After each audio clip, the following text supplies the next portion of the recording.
No sé si estarías interesado en esto, pero es el tipo de historia más extraña, inquietante y tal vez incluso triste. Estoy casada con un hombre maravilloso, y el año pasado tuvimos a nuestro primer hijo juntos. Sin embargo, solía estar casada con otra persona que resultó no ser una buena persona, y también tuvimos un hijo juntos.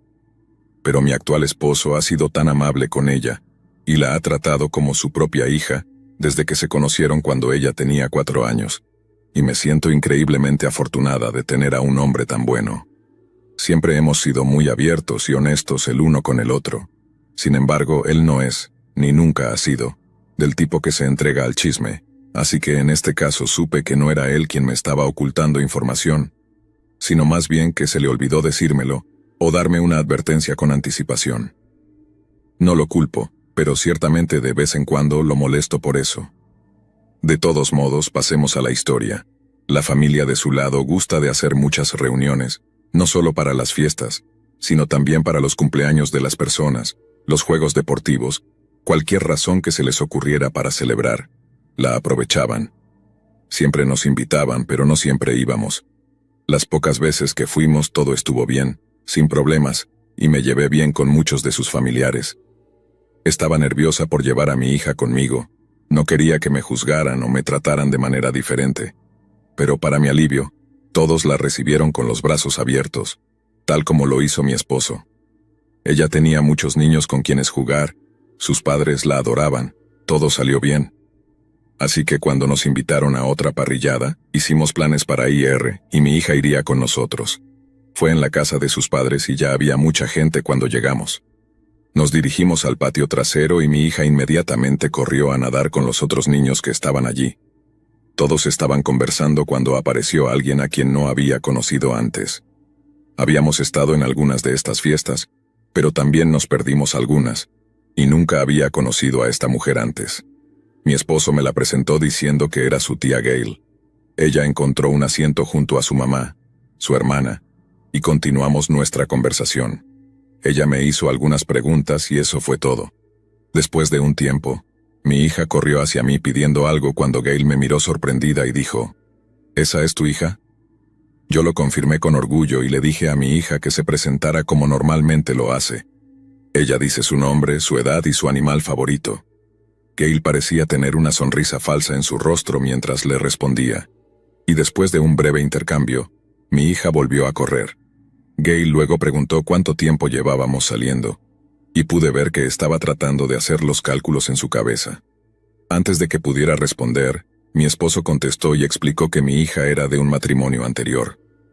Ella pareció observarme por un tiempo, como si estuviera mintiendo y pudiera ver a través de mí, pero no era una mentira.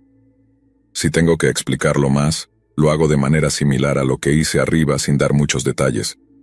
Pero la mamá de mi esposo cambió de tema y logró que Gail hablara de otra cosa. Conversación incómoda aparentemente evitada. Cuando la comida estuvo lista, preparé el plato de mi hija y ayudé a los otros niños. Y cuando todos estaban listos, me preparé mi propio plato y me uní a mi esposo y a otros para comer. Nuevamente todos estaban en lo suyo y, después de que todos habían comido, los niños comenzaron a jugar con algunas espadas de juguete y pistolas de agua.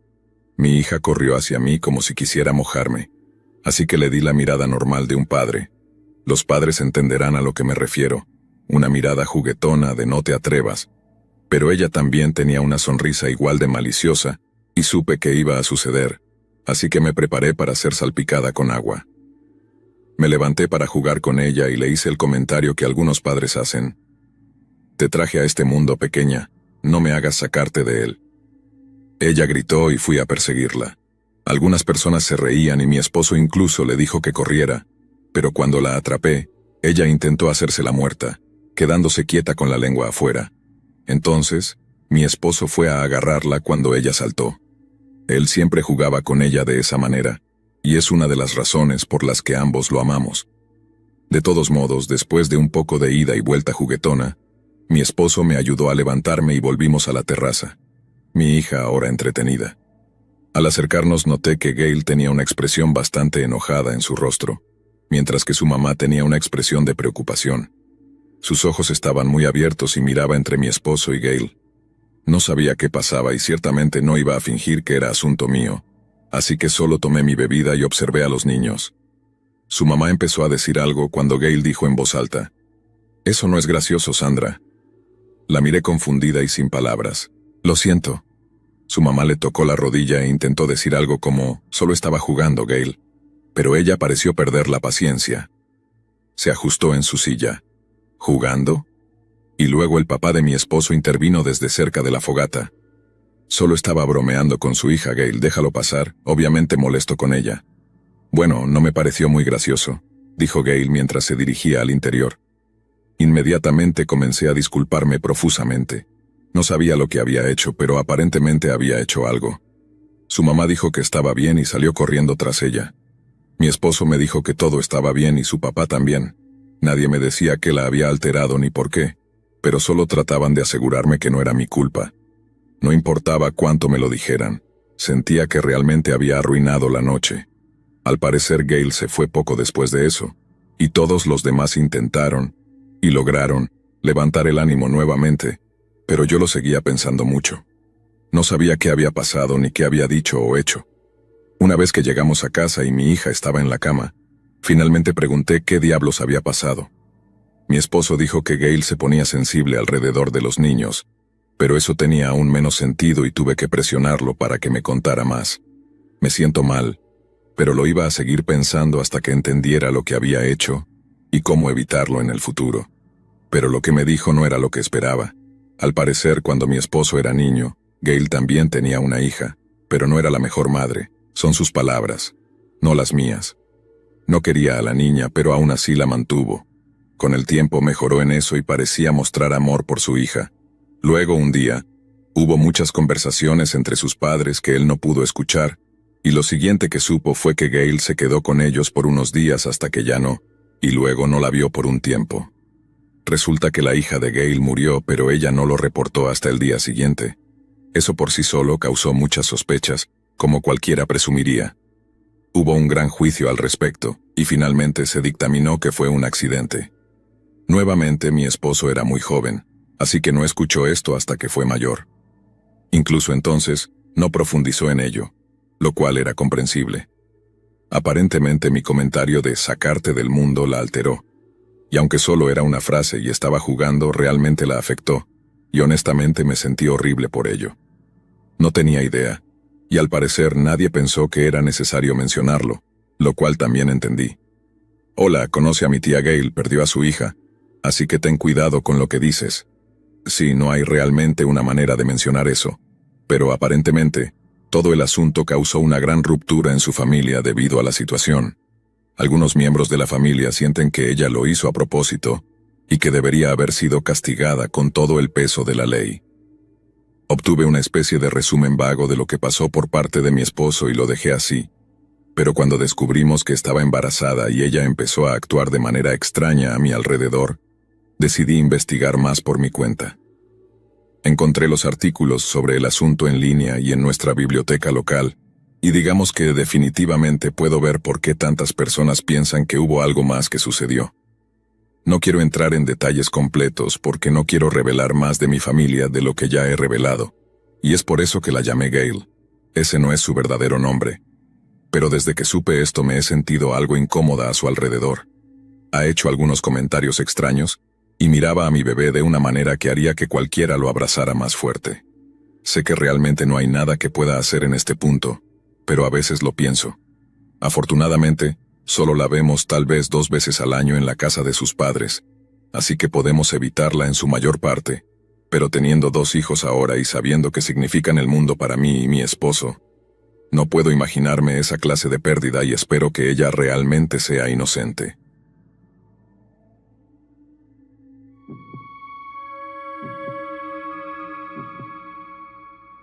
Tengo una historia sobre un secreto que mi familia mantuvo durante mucho tiempo, y aunque entiendo por qué me lo ocultaron, es una de esas cosas que, cuando descubrí lo que había sucedido, me impactó profundamente. Mi opinión sobre las personas involucradas obviamente cambió al final, y alguien que pensé que era un héroe terminó siendo nada más que una persona terrible. Durante toda mi infancia, Realmente pensé que mi papá era un héroe. Pensé que estaba en el ejército y luchaba por mi país. Estaba orgulloso de él, aunque apenas podía recordar cómo se veía. Supongo que debería retroceder un poco. Cuando era mucho más joven, mi papá estaba presente. Tengo un par de fotos de mi papá conmigo y con mi mamá. Yo era el primer y único hijo que mi mamá y mi papá tuvieron. Realmente no puedo dar muchos recuerdos de mi padre porque tenía solo 5 años cuando desapareció de mi vida. Obviamente, al principio no entendí por qué ya no estaba en mi vida. Solo sé que no estaba allí. Sin embargo, tengo un recuerdo. Recuerdo que era de noche, estaba llorando, y mi papá me dio un abrazo fuerte, diciéndome algo como: «Lo siento, amigo, volveré eventualmente. Estarás bien, ¿de acuerdo?».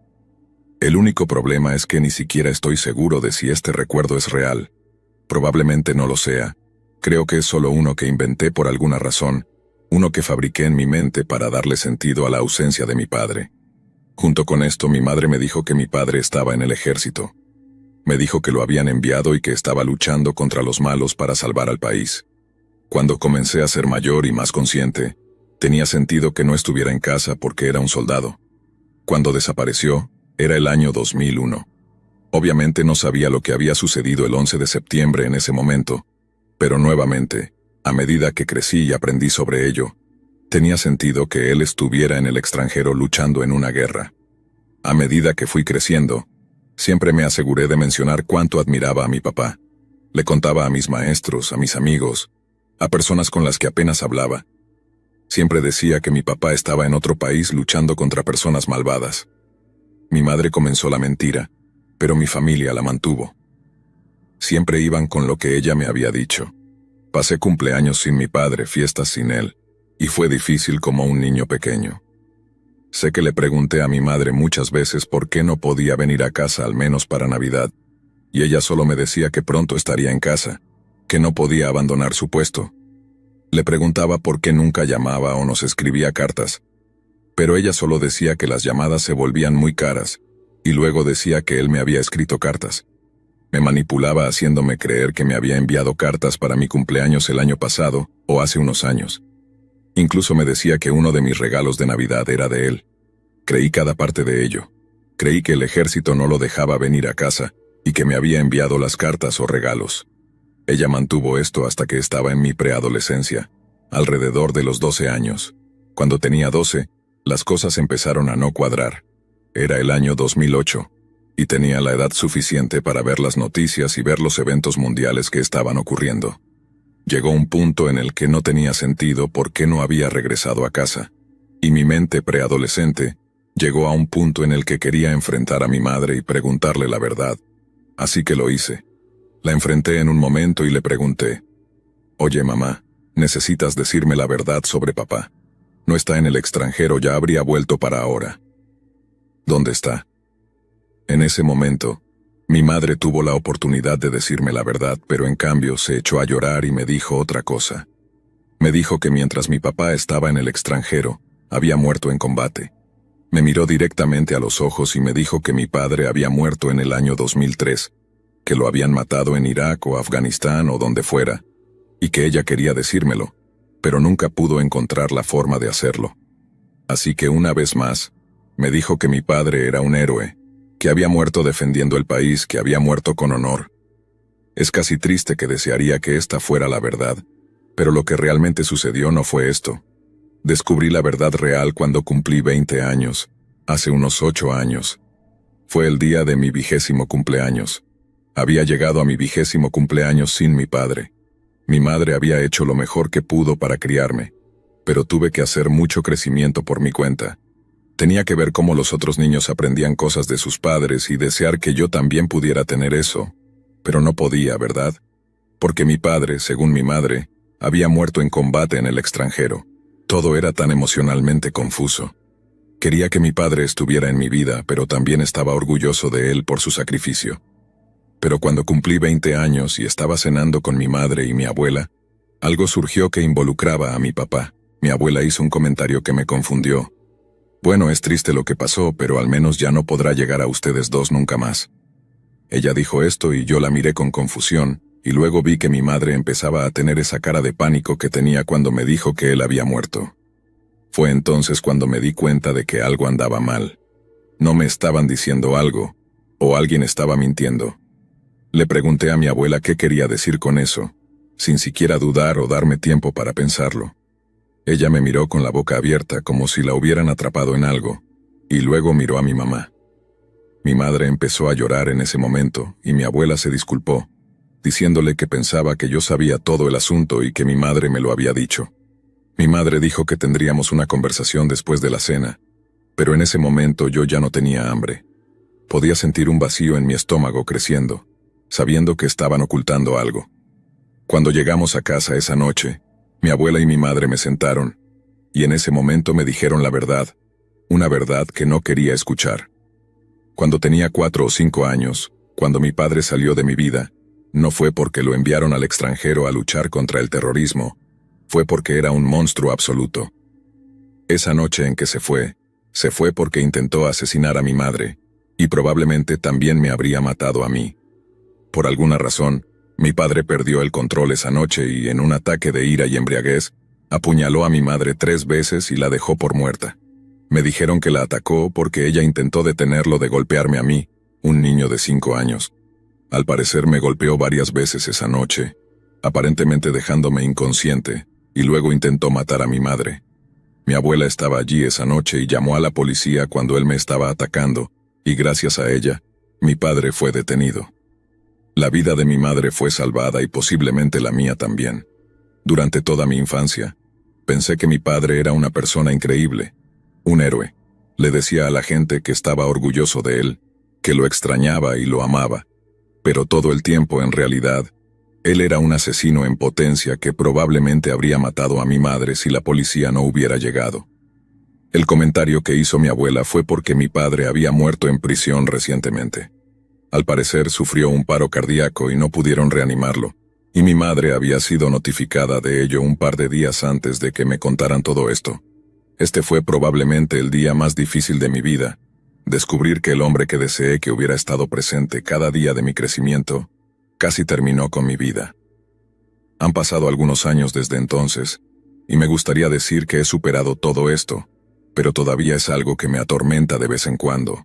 No culpo a mi madre por ocultarme todo esto, pero sigue siendo muy doloroso saber que me mintió. Comparto esto ahora con la esperanza de dejar ir un poco de todo esto, de poner algo de ello en el mundo con la esperanza de que lo haga un poco más fácil. A quienes me conocieron mientras crecía, lo siento por mentirles sobre mi padre. Yo mismo creí todas esas mentiras, y pensé que les estaba contando sobre este hombre increíble que era un héroe honesto, cuando resulta que no podría haber sido más un villano.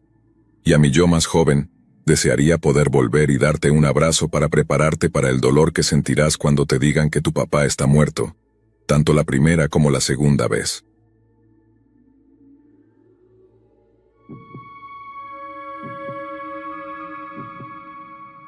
Así que esto es algo con lo que he estado viviendo durante casi un año.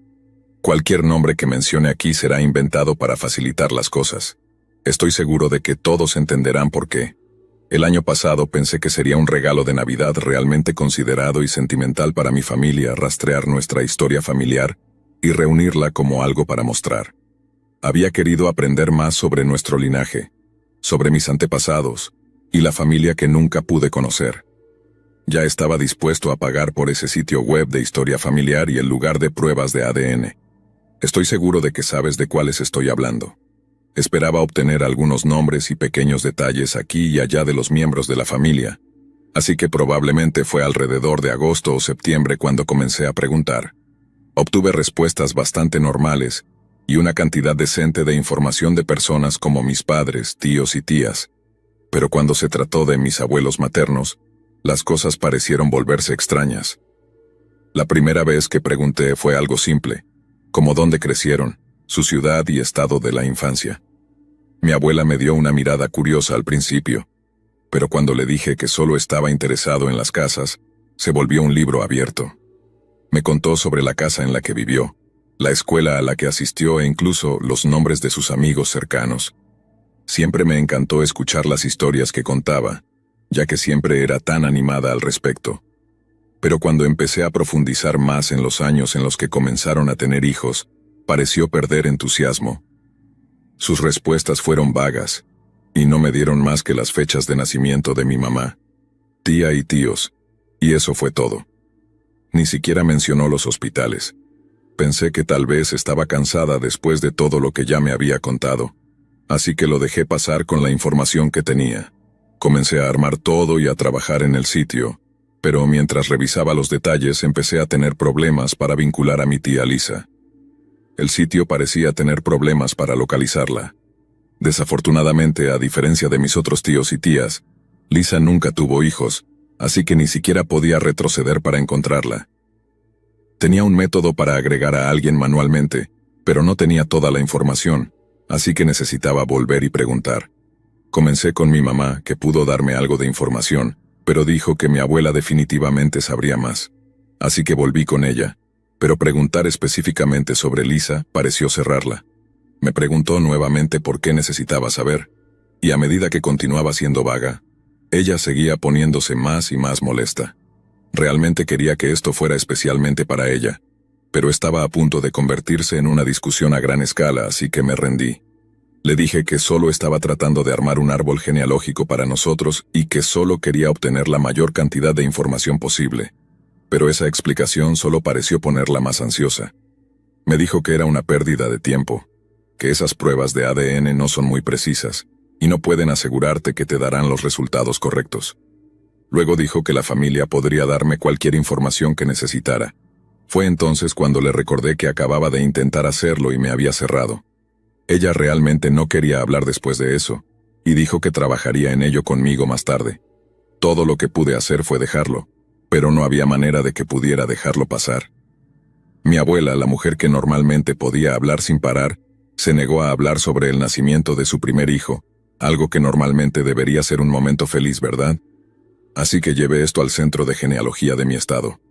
Seguramente debía haber información allí, ya que mi familia, al menos por parte de mis bisabuelos maternos, siempre había vivido en este estado. Pero tampoco tenían nada. Pude encontrar información sobre mi mamá y sus otros 7 hermanos, pero nada sobre mi tía Lisa. ¿Cómo era posible?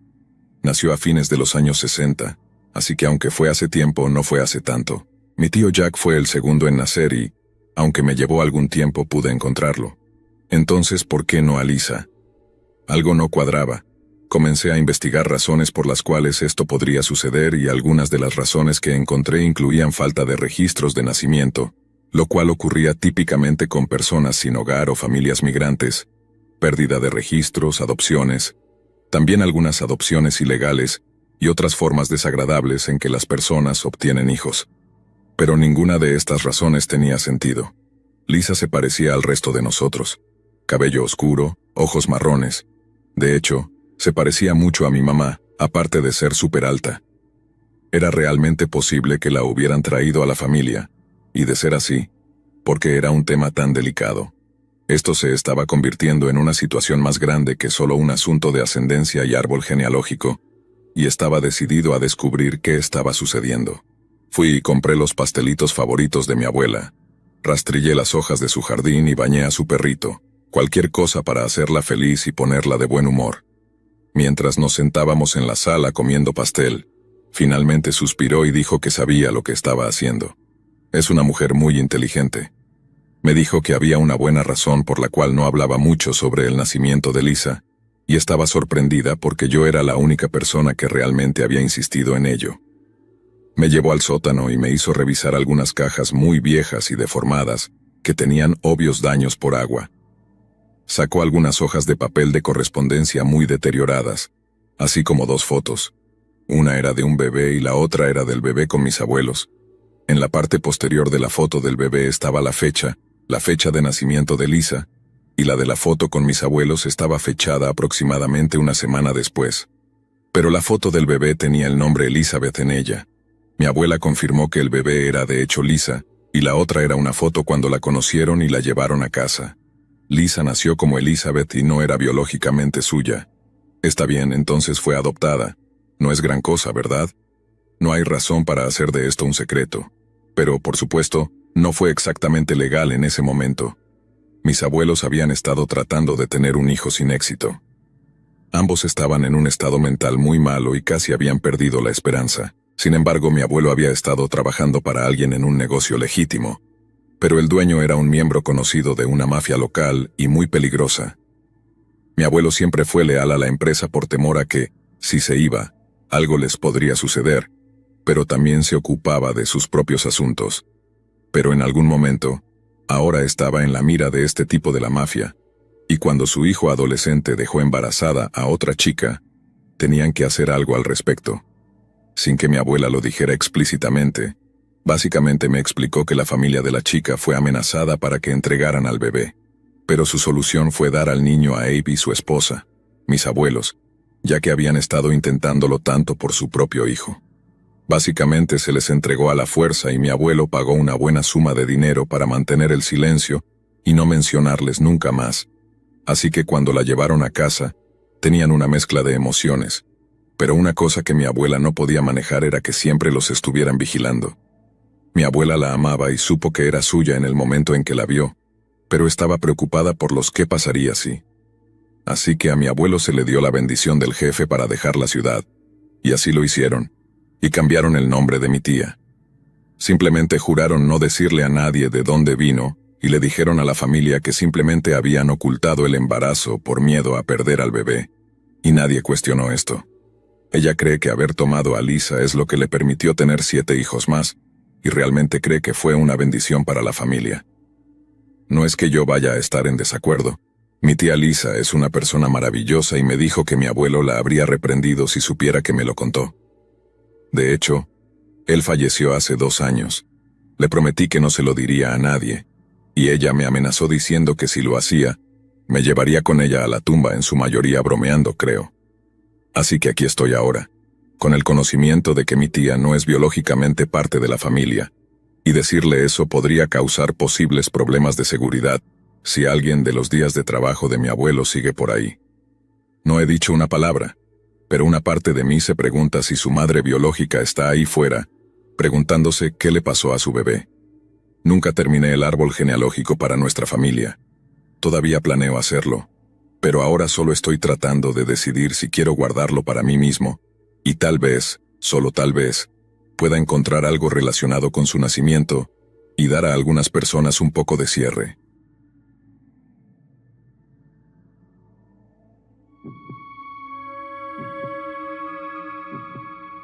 Desde que tengo memoria siempre creí que mi familia era perfecta. Crecí en un hogar lleno de amor, risas y recuerdos felices, y eso fue lo que marcó mi infancia. Cada Navidad, cada cumpleaños y cada reunión familiar se sentían como momentos sacados de un cuento de hadas. Mis padres, Andrés y Sofía, eran la clase de personas que todos admiraban, trabajadores, amables y profundamente dedicados a nosotros, sus hijos. No había un solo día en el que no me sintiera amada y protegida. En mi familia extendida las cosas no eran diferentes. Mis abuelos, por parte de mi padre, tenían una gran casa de campo en las afueras de la ciudad, un lugar que se convirtió en el epicentro de nuestras reuniones familiares anuales. Era un sitio mágico, rodeado de árboles altos, con un lago cercano donde solíamos nadar en los calurosos días de verano. Cada verano, sin falta, toda la familia se reunía allí para pasar unas semanas juntos. Recuerdo con nostalgia cómo mis primos y yo corríamos por el campo, jugando al escondite entre los árboles, o cómo nos sentábamos alrededor de la fogata por las noches, escuchando las historias que mis abuelos y tíos compartían. Mis tíos Carlos y Teresa, junto con sus 3 hijos, Alejandro, Sofía y el pequeño Lucas, eran una parte fundamental de estas reuniones. Carlos, el hermano mayor de mi papá, era un hombre de carácter fuerte pero cariñoso. Siempre tenía una sonrisa para nosotros, los niños, y solía traernos pequeños regalos cada vez que nos veía. Teresa, por su parte, era una mujer elegante, siempre bien arreglada y con una presencia imponente. Sus hijos eran el orgullo de su vida, o al menos eso era lo que mostraban al mundo. Lucas, el menor de mis primos, era el centro de atención en cada reunión. Era un niño encantador, con rizos dorados y una sonrisa traviesa que iluminaba cualquier habitación. Todos lo adorábamos, y no había quien no cediera a sus caprichos. Sin embargo, a medida que crecí, empecé a notar que Lucas era diferente de nosotros, no en su personalidad, sino en su salud. Lucas parecía estar enfermo la mayor parte del tiempo. A menudo en las reuniones familiares, mis tíos decían que él no podía unirse a nosotros porque no se sentía bien. A veces no salía de su habitación en todo el día, y cuando lo hacía, parecía cansado y distante. Recuerdo una vez, cuando tenía unos 10 años, que le pregunté a mi madre por qué Lucas siempre estaba enfermo. Ella me miró con tristeza y me dijo que él tenía un sistema inmunológico débil, algo que le había causado problemas desde que nació. En aquel entonces, acepté la explicación sin cuestionarla, confiando en que mis tíos y mis padres sabían lo que era mejor para él.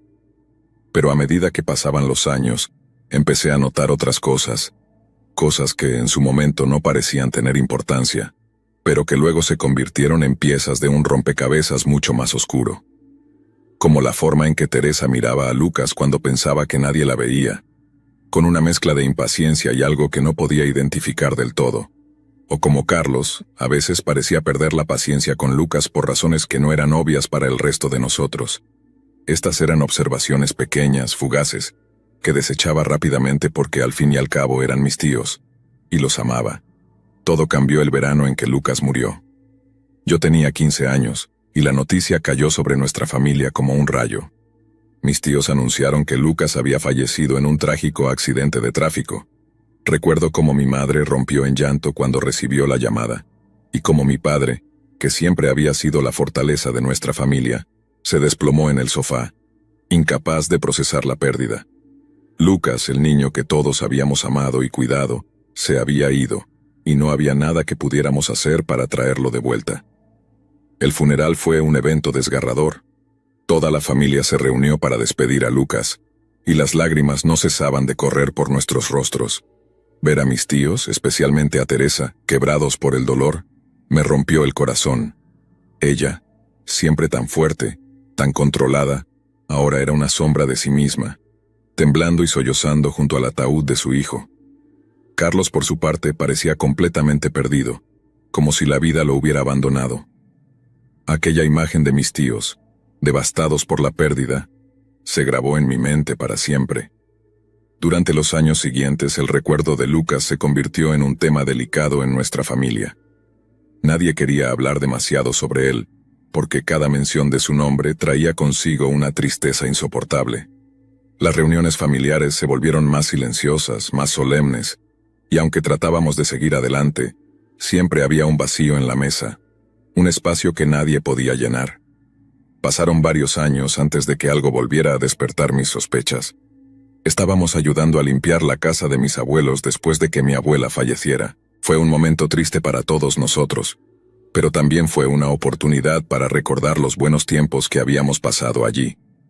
Mientras ayudábamos a empacar las cosas viejas, subí al ático para revisar algunas cajas de recuerdos. Fue entonces cuando encontré la caja. Era una caja vieja, de madera, con una cerradura oxidada. Estaba oculta detrás de algunas maletas polvorientas y parecía que no había sido tocada en años. Sentí una extraña atracción hacia ella, como si algo dentro de mí supiera que lo que estaba a punto de descubrir cambiaría mi vida para siempre. Forcé la cerradura y con un crujido, la tapa se abrió. Dentro de la caja, lo primero que vi fueron fotos. Al principio pensé que serían fotos familiares, quizás imágenes de nosotros en alguna reunión de Navidad o verano. Pero cuando las saqué y comencé a mirarlas, me di cuenta de que no eran fotos normales. Eran fotos de Lucas, pero no como yo lo recordaba. En las imágenes Lucas aparecía en un estado deplorable, con moretones y cicatrices en su cuerpo. Su expresión era de puro terror, como si estuviera viviendo una pesadilla de la que no podía despertar. Cada foto que veía era peor que la anterior. Algunas mostraban a Lucas encadenado, otras con signos de haber sido golpeado. Sentí una creciente sensación de pánico en mi pecho. ¿Qué significaba esto? ¿Por qué alguien tendría estas fotos? Mis manos temblaban mientras pasaba las imágenes, con el corazón latiéndome en los oídos. Debajo de las fotos encontré un paquete de cartas. Eran cartas escritas por Lucas, y al leer la primera, mi estómago se revolvió. Las cartas eran súplicas desesperadas de ayuda, llenas de detalles sobre los horrores que estaba viviendo. Lucas describía cómo sus padres lo castigaban, Cómo lo mantenían encerrado durante días sin comida, cómo lo golpeaban cuando no hacía lo que le decían. Sus palabras estaban llenas de dolor y desesperación, y mientras leía me di cuenta de la horrible verdad. Lucas no había muerto en un accidente.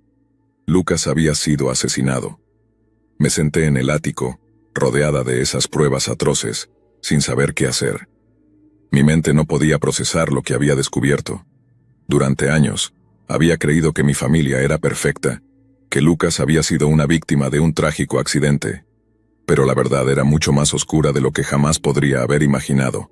Pasé días en estado de shock, incapaz de hablar con nadie sobre lo que había encontrado. Cada vez que cerraba los ojos, veía las imágenes de Lucas, su rostro marcado por el dolor, sus súplicas en las cartas. No podía entender cómo mis tíos, las personas que había amado y respetado toda mi vida, podían ser responsables de algo tan monstruoso. Finalmente supe que tenía que hablar con mis padres. No podía guardar ese secreto sola, no después de lo que había descubierto. Una noche después de la cena los llamé a la sala de estar. Sabía que sería difícil, pero tenía que decirles la verdad. «Mamá, papá, necesito hablar con ustedes sobre algo», les dije con la voz temblorosa. Mis padres me miraron con preocupación.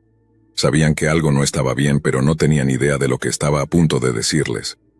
Les mostré las fotos y las cartas, explicándoles cómo las había encontrado en el ático. Mientras hablaba, podía ver la incredulidad en sus rostros. Mi madre se llevó una mano a la boca, sus ojos llenos de lágrimas, mientras mi padre se quedaba pálido, incapaz de procesar lo que estaba viendo. «Esto no puede ser verdad», susurró mi madre, su voz rota por la emoción. Yo no lo sé», respondí sintiendo un nudo en la garganta. «Pero si esto es real, entonces Lucas no murió en un accidente. Significa que lo mataron». Mi padre me miró con una expresión de profunda angustia. Era un hombre fuerte, pero en ese momento parecía completamente destrozado. «Pía, esto es muy grave. ¿Estás segura de que estas cartas son auténticas?», preguntó, como si aún buscara una forma de desmentir lo que estaba viendo. Asentí, aunque en mi interior todavía luchaba con la idea de que esto pudiera ser cierto. La idea de que mi familia, las personas que había amado y confiado toda mi vida, pudiera estar involucrada en algo tan atroz, era demasiado para mí. Mis padres y yo pasamos horas esa noche revisando la caja, leyendo y releyendo las cartas, mirando las fotos con más detalle. Cada nueva carta que leíamos, cada nueva foto que veíamos, confirmaba lo que menos queríamos creer. Lucas había sido torturado durante años, y las personas que habían cometido esos horribles actos no eran otros que mis tíos, Carlos y Teresa. Mis padres estaban devastados, no sabían qué hacer, a quién acudir. Finalmente, después de muchas discusiones y lágrimas, decidieron que lo único que podían hacer era llevar la caja a la policía. Necesitábamos que se investigara, necesitábamos justicia para Lucas, aunque llegara demasiado tarde. Los días siguientes fueron una pesadilla. Mis padres y yo fuimos a la comisaría y presentamos las pruebas que habíamos encontrado. Los oficiales nos escucharon atentamente, aunque al principio parecían tan incrédulos como nosotros. Pero cuando vieron las fotos y leyeron las cartas, su actitud cambió. Sabían que estaban lidiando con algo serio. La investigación comenzó casi de inmediato. La policía interrogó a mis tíos, y aunque al principio negaron todo, las pruebas eran demasiado contundentes. Las cartas de Lucas, las fotos, los registros médicos que demostraban que había sufrido múltiples lesiones a lo largo de su vida. Todo apuntaba a la misma aterradora verdad. Días más tarde arrestaron a mis tíos. La noticia se difundió rápidamente en nuestra comunidad, y la familia perfecta que todos admiraban quedó expuesta como lo que realmente era: una fachada, una mentira construida para ocultar los horrores que sucedían detrás de puertas cerradas. Mis padres estaban destrozados. Perdieron a su hermano y cuñada en un solo golpe, y la imagen que tenían de su propia familia fue destruida para siempre. Pero lo que más les dolió fue darse cuenta de que habían vivido tantos años, sin saber lo que estaba sucediendo, sin poder salvar a Lucas de sus verdugos. La casa de campo donde habíamos pasado tantos veranos felices fue vendida poco después. Ninguno de nosotros podía soportar volver a ese lugar, sabiendo lo que había sucedido allí. Nuestra familia se desmoronó. Las reuniones familiares, una vez llenas de risas y amor, se convirtieron en un recuerdo lejano, reemplazadas por un silencio incómodo y una tristeza que nunca desaparecería del todo. Ahora, años después, sigo luchando con lo que descubrí. Me atormenta pensar en todo lo que Lucas tuvo que soportar, en cómo nadie lo escuchó, en cómo su sufrimiento pasó desapercibido durante tanto tiempo. A veces me pregunto si podré volver a confiar en alguien, si podré volver a creer en la bondad de las personas. Pero lo que más me asusta es saber que el mal puede esconderse en los lugares más inesperados, incluso en las familias que parecen ser perfectas. Mi historia es una advertencia, una lección dolorosa sobre la importancia de mirar más allá de las apariencias, de cuestionar lo que damos por sentado, y de nunca dejar de buscar la verdad, por dolorosa que sea. La verdad, como aprendí de la manera más difícil, siempre sale a la luz, y cuando lo hace, puede destruir todo lo que creíamos conocer.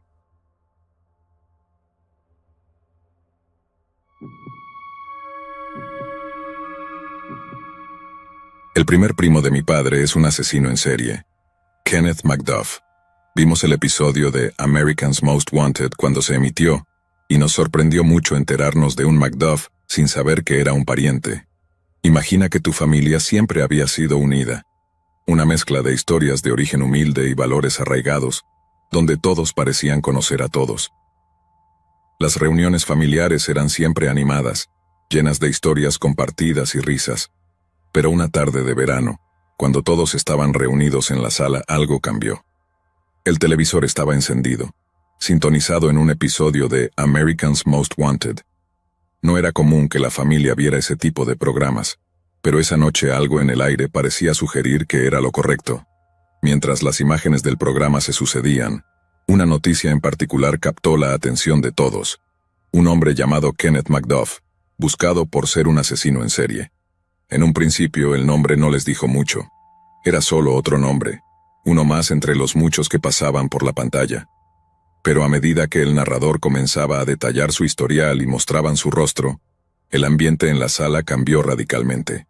Un silencio pesado cayó sobre la familia cuando una de las tías, con el rostro pálido, murmuró: Ese es el hijo de la tía Margaret.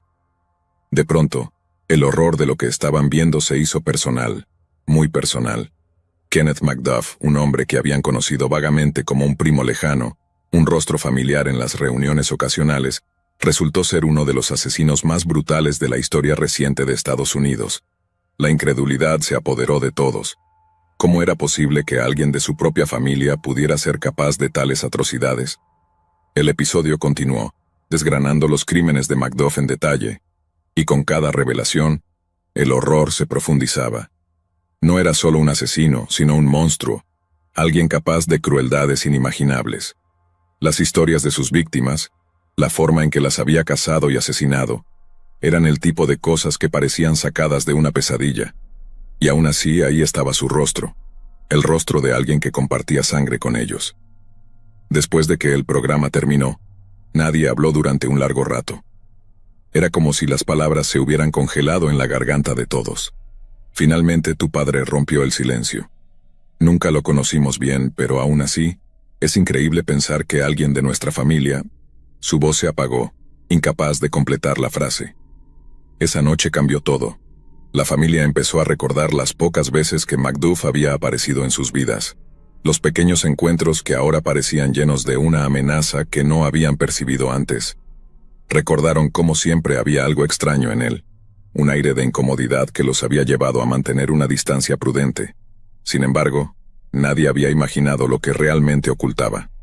Las historias de la infancia, las anécdotas sobre él, comenzaron a ser reevaluadas bajo una nueva luz, una luz más oscura y perturbadora. Con el tiempo, la familia trató de seguir adelante, pero el nombre de McDuff nunca se pronunció sin una sombra de miedo y repulsión. Se convirtieron en esa familia, la que tenía un asesino en serie en su árbol genealógico, y aunque intentaron no dejar que eso los definiera, la verdad es que siempre estuvo ahí, en la periferia de sus vidas, un recordatorio inquietante de que incluso en las familias más cercanas, pueden ocultarse secretos inimaginables. El impacto de ese descubrimiento resonó durante años. La confianza en lo que significaba familia se tambaleó, y las historias compartidas en las reuniones familiares comenzaron a excluir, cuidadosamente, cualquier mención de Macduff. Pero el recuerdo del episodio de America's Most Wanted nunca se desvaneció por completo. Cada vez que aparecía un programa sobre asesinos en serie, alguien cambiaba el canal rápidamente, como si al evitar verlo pudieran escapar de la oscura mancha que había caído sobre su familia. Sin embargo, de vez en cuando, en conversaciones privadas y susurros, la pregunta surgía: ¿qué habría pasado si alguno de ellos hubiera visto antes las señales? ¿Podrían haber hecho algo para evitar la tragedia? Esa incertidumbre, esa duda persistente, fue tal vez el legado más cruel que Macduff les dejó.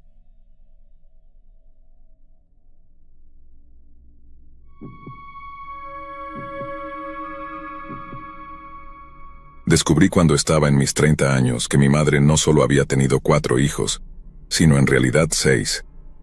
Siempre pensé que conocía toda mi historia familiar, que entendía de dónde venía y quiénes eran mis hermanos. Pero, como aprendí, las familias a veces guardan secretos que desafían nuestra comprensión de lo que creemos saber. Crecí en un hogar que, aunque no perfecto, era relativamente normal. Mi madre y mi padrastro se aseguraron de que nunca nos faltara nada esencial, y mis 3 hermanos y yo compartimos una infancia que, aunque con altibajos, fue estable. Nunca cuestioné la estructura familiar. Acepté la narrativa que se me presentó. 4 hijos, una madre luchadora que se casó con un hombre que la apoyaba, y una vida que, aunque modesta, era suficiente. Pero los secretos tienen una manera extraña de salir a la luz cuando menos lo esperas. Fue durante una reunión familiar, de esas que se organizan de vez en cuando, y a las que todos asistimos con una mezcla de entusiasmo y obligación. Estábamos en la cocina, mi madre, mi tía y yo, hablando de la vida, de cómo había cambiado todo desde que éramos niños. Fue en ese contexto, en una conversación que parecía inofensiva, que mi tía dejó caer una bomba. ¿Recuerdas cuando mamá tuvo que dar en adopción a los 2 primeros? Nunca supe qué pasó con ellos, dijo, casi como si estuviera recordando una anécdota cualquiera. El silencio que siguió fue ensordecedor. Mi madre, que estaba en medio de preparar una ensalada, dejó de cortar y se quedó quieta. Yo sentí que el suelo se desvanecía bajo mis pies. ¿2 primeros? Pregunté, mi voz temblando. Mi madre suspiró y sin levantar la vista comenzó a explicar. Resulta que antes de conocer a mi padrastro, mi madre tuvo 2 hijos de relaciones anteriores. Eran tiempos difíciles, y no tenía los medios para cuidarlos, así que tomó la decisión de darlos en adopción. Nunca me había hablado de ellos, y yo ni siquiera había sospechado su existencia. Y luego, como si no fuera suficiente con esa revelación, dejó caer otra bomba. Cuando quedó embarazada de mí, tenía la intención de darme en adopción también. La noticia me golpeó como un tren. Durante años, había creído que mi llegada al mundo, aunque inesperada, había sido bienvenida. Pero ahora saber que había sido considerado para adopción me dejó con una sensación de desarraigo. ¿Qué significaba eso sobre mi lugar en la familia? ¿Era solo el producto de un error, un accidente que finalmente se decidió mantener? Mi madre continuó hablando, explicando que había cambiado de opinión cuando conoció a mi padrastro, que él había insistido en que debía quedarse conmigo y que formarían una familia juntos. De alguna manera, eso no mitigó el dolor de saber que, en algún momento, había sido una opción descartable. Pasaron semanas antes de que pudiera procesar todo lo que había aprendido. Mis hermanos y yo hablamos sobre ello, tratando de entender el pasado de nuestra madre, las decisiones que tomó y cómo nos afectaron. Fue una época extraña, como si el suelo bajo nuestros pies ya no fuera tan firme. Pero, como suele suceder, la vida tiene formas inesperadas de sorprenderte. Unos años después de que todo esto saliera a la luz, recibimos una llamada inesperada. Era uno de los bebés que mi madre había dado en adopción. Había estado buscando a su familia biológica y finalmente la había encontrado. La noticia me sacudió, pero en el mejor sentido posible. Al conocer a mi nuevo hermano sentí una conexión instantánea. Compartíamos más de lo que podría haber imaginado. Los mismos rasgos, la misma manera de reír, e incluso algunos de los mismos intereses. Era como si, a pesar de los años y la distancia, hubiera una parte de nosotros que siempre había estado conectada. Desde entonces he tenido que replantearme lo que significa la familia. No es solo la sangre lo que nos une, sino también las decisiones que tomamos y las conexiones que elegimos fortalecer. Mi nuevo hermano ha sido una adición increíble a nuestras vidas, y aunque la historia de cómo llegamos a conocernos es complicada, estoy agradecido por la oportunidad de tenerlo en mi vida. Ahora, miro hacia atrás y veo todo de manera diferente. La historia de mi madre, las decisiones que tomó, y el hecho de que casi fui dado en adopción, todo eso forma parte de lo que soy hoy. No es una historia perfecta, pero es la mía, y he aprendido a aceptarla, con todas sus complejidades. Al final del día, lo que importa es la familia que tienes, sin importar cómo llegaste a ser parte de ella.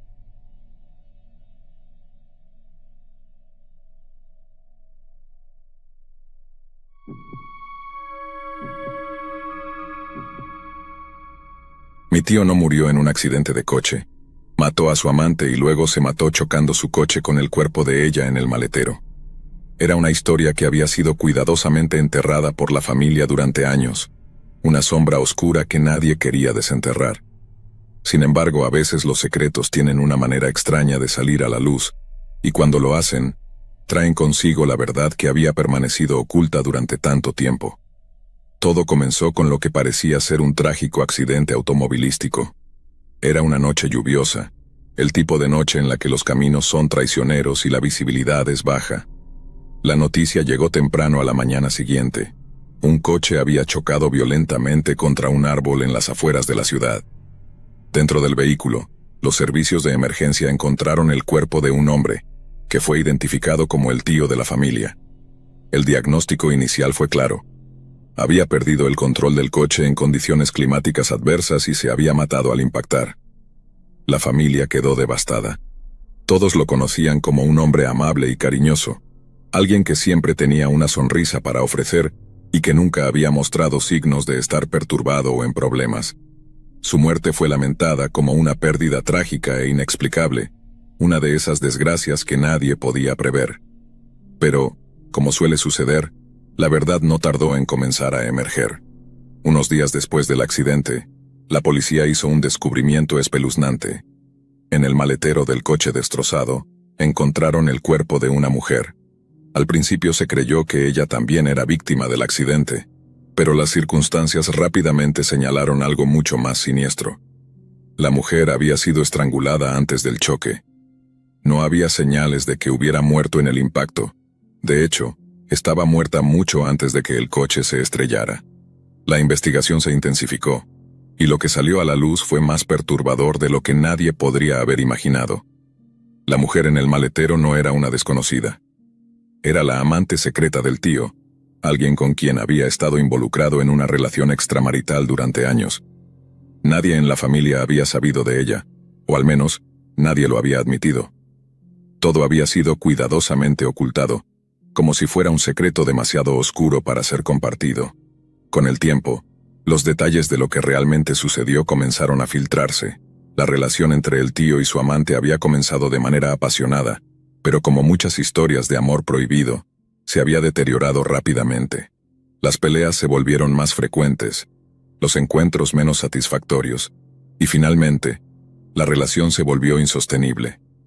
Aquella noche lluviosa, todo había llegado a un punto crítico. Nadie sabía exactamente qué palabras se intercambiaron, qué fue lo que finalmente empujó al tío al límite. Pero lo que sí se supo es que, en un arrebato de ira o desesperación, la estranguló. Quizás fue el remordimiento, o tal vez la desesperanza, lo que lo llevó a tomar la decisión final. Después de matar a su amante, colocó su cuerpo en el maletero, subió al coche, y se dirigió hacia la carretera en medio de la tormenta. Aceleró a través de la lluvia, las lágrimas nublando su vista tanto como la oscuridad exterior. Cuando llegó a una curva peligrosa, no intentó girar el volante.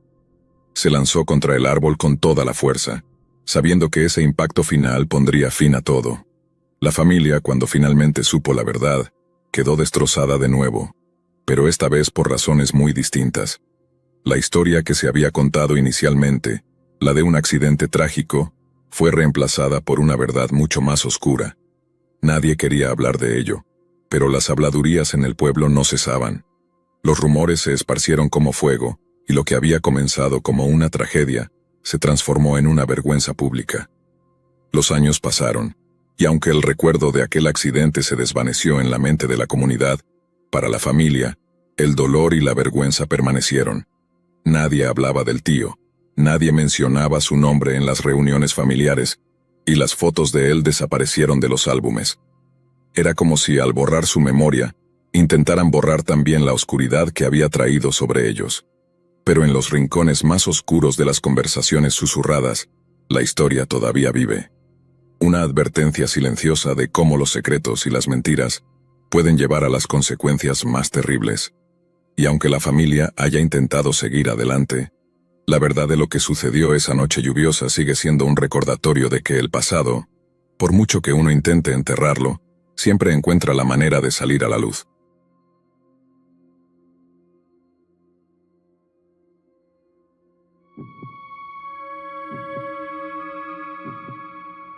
Mis padres me llevaron a Disneyland por mi 7º cumpleaños.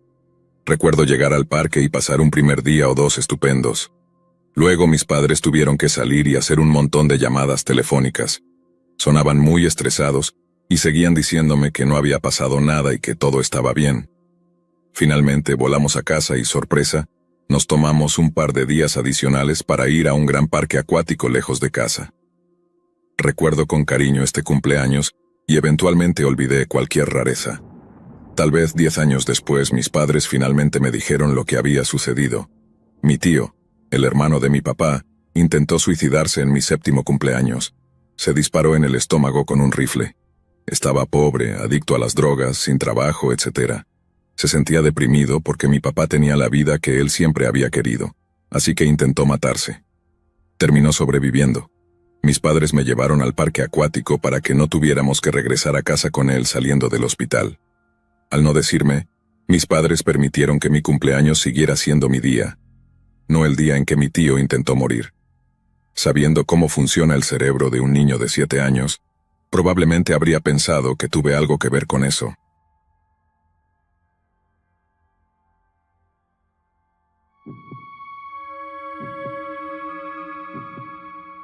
Mi abuelo siempre fue una figura enigmática para mí. Sabía que había trabajado como minero de carbón durante toda su vida, y que estaba profundamente involucrado con el sindicato. En las reuniones familiares, cuando se hablaba de él, siempre se hacía con un respeto reverencial, casi como si fuera más grande que la vida misma. Yo asumía que ese respeto venía de su papel como líder sindical, alguien que luchaba por los derechos de los trabajadores en un entorno duro y peligroso. Pero después de su muerte descubrí que había mucho más bajo la superficie de esa imagen. Cuando murió, su funeral fue masivo. Gente de todas partes del país vino a rendirle homenaje. Mi abuela, siempre estoica, parecía más fría de lo habitual. No lloró mucho, al menos no en público, y se mantuvo erguida y digna durante todo el proceso. Todos hablaban de su fortaleza, de cómo había apoyado a mi abuelo durante décadas de lucha sindical, y de cómo ahora estaría al frente de la familia. Fue después del funeral que las cosas empezaron a volverse extrañas. Mi hermano, que en ese entonces tenía 16 años, recordó una tarde en la que estaba en casa de nuestra abuela. Un hombre, vestido con un traje negro, apareció sin previo aviso. Mi hermano lo vio entrar, hablar brevemente con nuestra abuela, y luego entregarle un sobre grueso. No pudo escuchar la conversación, pero notó que el hombre no era un visitante común. Había algo en él, en la forma en que se movía y en la manera en que nuestra abuela lo trataba, que sugería que era alguien importante, alguien de quien no se hablaba en voz alta. Mi abuela tomó el sobre, lo guardó en un cajón y no dijo nada. Al día siguiente anunció que iba a tomarse un año para viajar por Europa, un sueño que, según ella, siempre había querido cumplir pero que nunca había tenido la oportunidad. Nos sorprendió a todos, pero no dijimos mucho al respecto. Había perdido a su esposo y en nuestra opinión tenía derecho a tomar el tiempo que necesitara para recuperarse. Fue un año extraño. Mi abuela envió postales desde París, Roma y muchas otras ciudades. Cada postal era una muestra de su aparente disfrute de la vida. Nos contaba sobre los museos que había visitado, los jardines que había recorrido y las personas interesantes que había conocido. Pero había algo en esas postales que no encajaba del todo, una frialdad, una falta de emoción que me inquietaba. Un día, mientras estaba ayudando a mi madre a limpiar la casa de mi abuela para cuando ella regresara, encontré una caja escondida en un armario. Era pequeña, de madera, con una cerradura que ya estaba oxidada. Lo que encontré adentro me dejó sin aliento. Una colección de fotos antiguas, todas de mi abuelo, pero no en su rol como minero o líder sindical. Eran fotos de él con hombres vestidos de traje, algunos con armas visibles, y otras en lugares que parecían ser sitios de construcción, pero de un tipo diferente, más clandestino. Entre las fotos había cartas. La caligrafía era la de mi abuelo, y en ellas se refería a trabajos que había realizado, asuntos que había resuelto. Eran cartas crípticas, pero lo suficientemente claras como para entender que mi abuelo no solo había sido un minero y un sindicalista, también había sido un hombre de acción, alguien a quien el sindicato llamaba cuando las cosas necesitaban resolverse de manera definitiva. Había hablado de volar cosas, y de asegurarse de que ciertos problemas dejaran de ser problemas. La comprensión de lo que significaba ser un hombre del sindicato comenzó a caer sobre mí como una pesada manta. Comprendí entonces que el respeto que todos le tenían no solo venía de su liderazgo sindical, sino de algo mucho más oscuro. Era el tipo de hombre al que acudían cuando las palabras ya no eran suficientes, cuando la fuerza era la única solución. Y ahora, todo el misterio alrededor de su muerte y el comportamiento de mi abuela empezaba a tener sentido. Cuando mi abuela regresó de su viaje, parecía una mujer diferente. Era más distante, más reservada. Yo no mencioné lo que había encontrado, pero sentí que ella sabía que yo sabía. Nunca hablamos de ello, pero nuestras conversaciones fueron siempre más cautelosas desde entonces.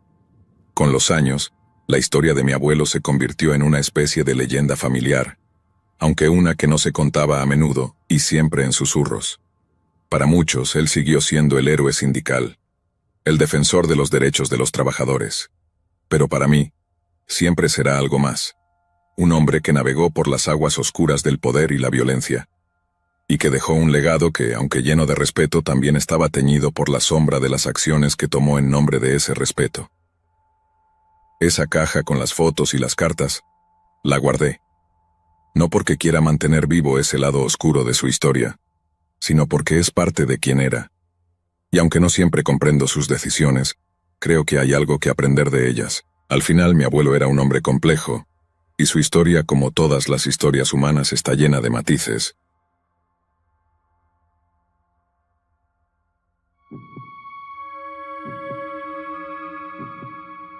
Crecí creyendo que mi abuela había perdido su pierna a causa de un cáncer agresivo, una enfermedad que la había debilitado y finalmente forzado a amputarse para sobrevivir.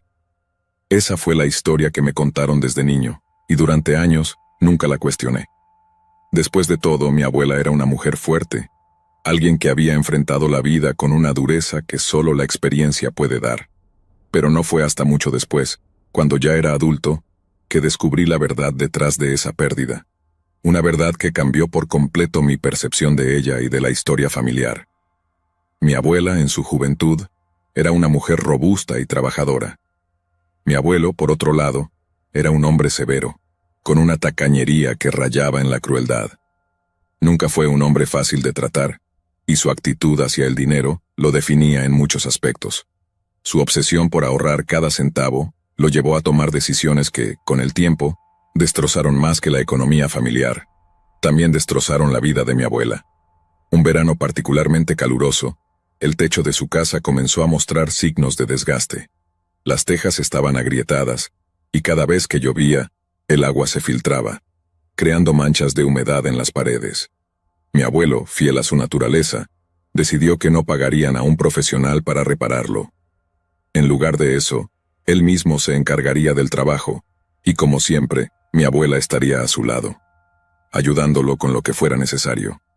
Recuerdo que me contaron cómo aquel día ella subió al techo con él, cargando herramientas pesadas y ayudándolo a cambiar las tejas dañadas. Era una tarea ardua, peligrosa incluso, pero mi abuela no se quejó. Sin embargo, en un momento de descuido, perdió el equilibrio y se deslizó por el borde del techo, cayendo al suelo con un grito que resonó en toda la calle. La caída fue brutal. Se lastimó gravemente la pierna, y el dolor era insoportable. Los vecinos corrieron a ayudar, y pronto la llevaron al hospital más cercano. Allí, el médico le explicó a mi abuelo que la pierna estaba seriamente dañada, pero que con el tratamiento adecuado y una cirugía podría salvarla. Sin embargo, el tratamiento no era barato. Y en ese momento, mi abuelo tomó una decisión que cambiaría la vida de mi abuela para siempre. «No vamos a gastar ese dinero», dijo con una frialdad que aún me estremece al recordarlo. «Córtela». El médico intentó razonar con él, explicando las implicaciones de una amputación y cómo afectaría la vida de mi abuela, pero mi abuelo no se inmutó.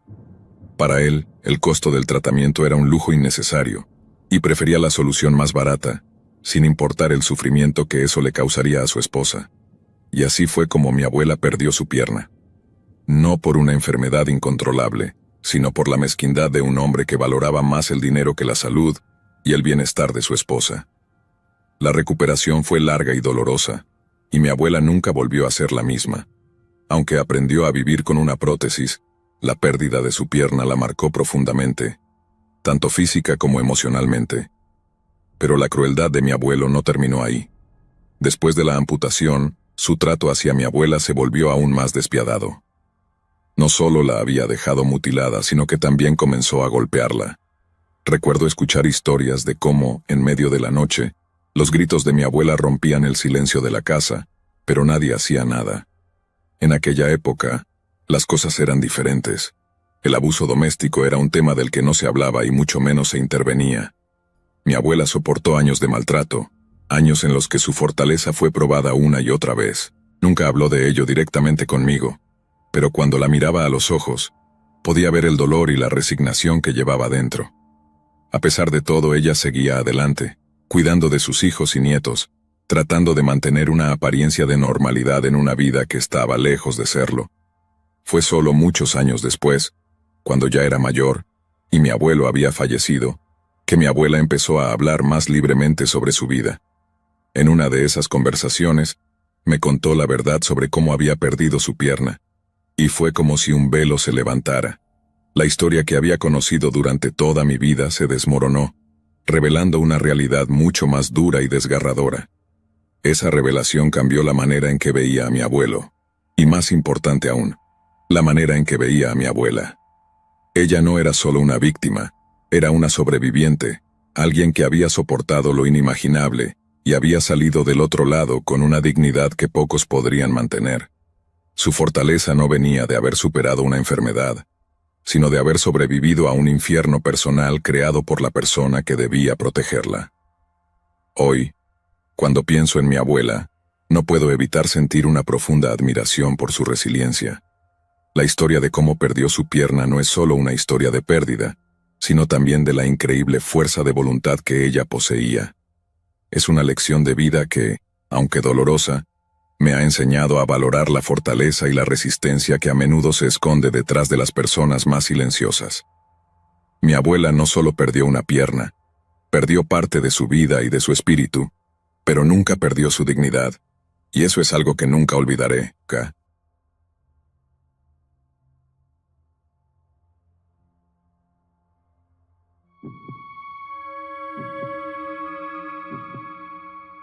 Crecí escuchando historias de mi madre sobre su vida en el sur de Estados Unidos. A menudo hablaba de su infancia con un aire nostálgico, describiendo los campos abiertos, las largas tardes de verano y la sensación de comunidad que reinaba en la pequeña ciudad rural donde vivían. Siempre me pareció un lugar casi mágico, lleno de simplicidad y tranquilidad, un mundo muy diferente del mío. Mi madre hablaba de su hermano mayor, David, como alguien encantador y despreocupado, siempre listo para una broma o para defender a quien lo necesitara. Pero había un vacío en esas historias, una sombra que nunca llegaba a ser completamente explicada. Sabía desde muy joven que David había muerto joven, en sus primeros 20 años. Mi madre siempre decía que había sido un accidente extraño, una bala perdida que atravesó la ventana de la casa y lo mató. Era una explicación tan casual que nunca pensé en cuestionarla. Vivíamos en una zona rural también, y aunque nunca había escuchado de alguien muriendo por una bala perdida, acepté la historia porque venía de mi madre, y de alguna manera, tenía sentido en el contexto que me presentaba. Pasaron los años, y un día cuando tenía 16 años, ocurrió algo que sacudió los cimientos de esa versión de la historia que había aceptado sin preguntas. Mi abuelo, el padre de mi madre, falleció, y la familia comenzó a dividir las pertenencias que él había dejado atrás. En su colección de recuerdos, encontré una vieja espada de oficial de la Guerra de Corea.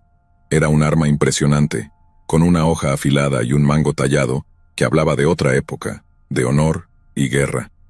Cuando la vi me sentí atraído por ella, como si contuviera una parte de la historia de mi familia que quería descubrir. Llevé la espada a casa, orgulloso de mi nueva herencia, pero la reacción de mi madre fue inesperada.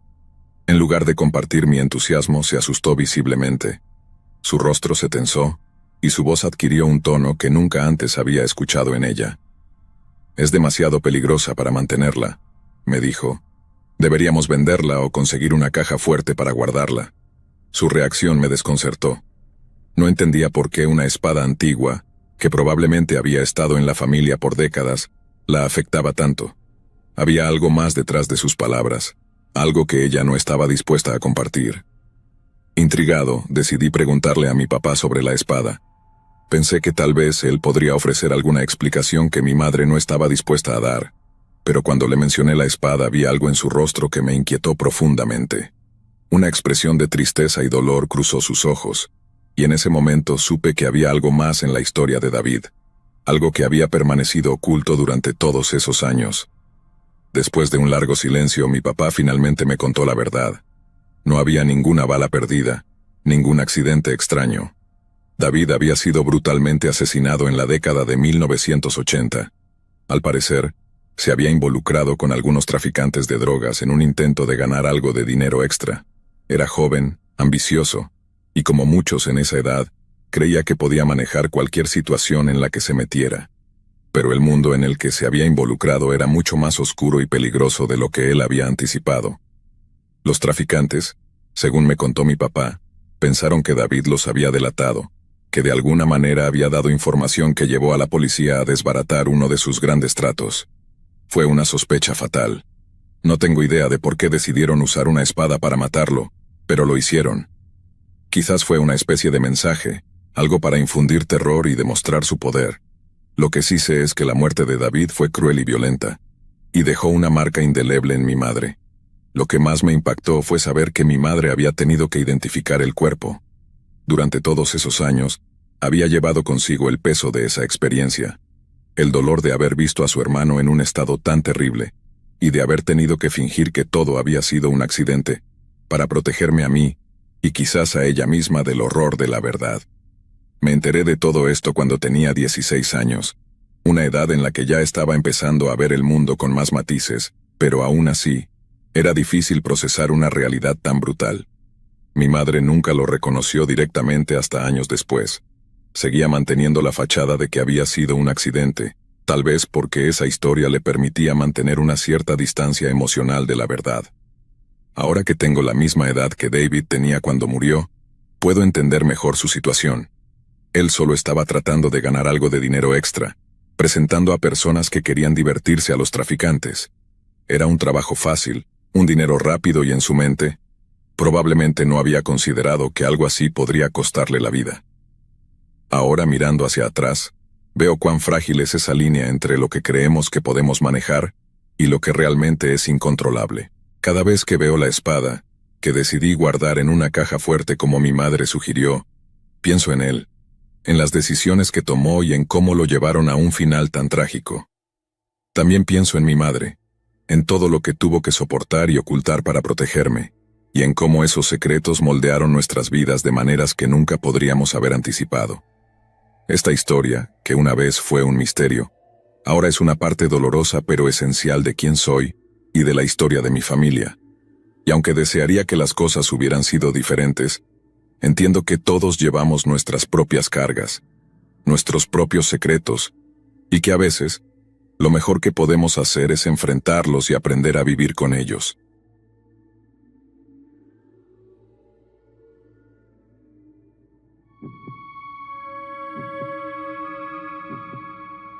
Era bastante joven cuando esto sucedió, así que los detalles no serán perfectos, pero la historia es verdadera.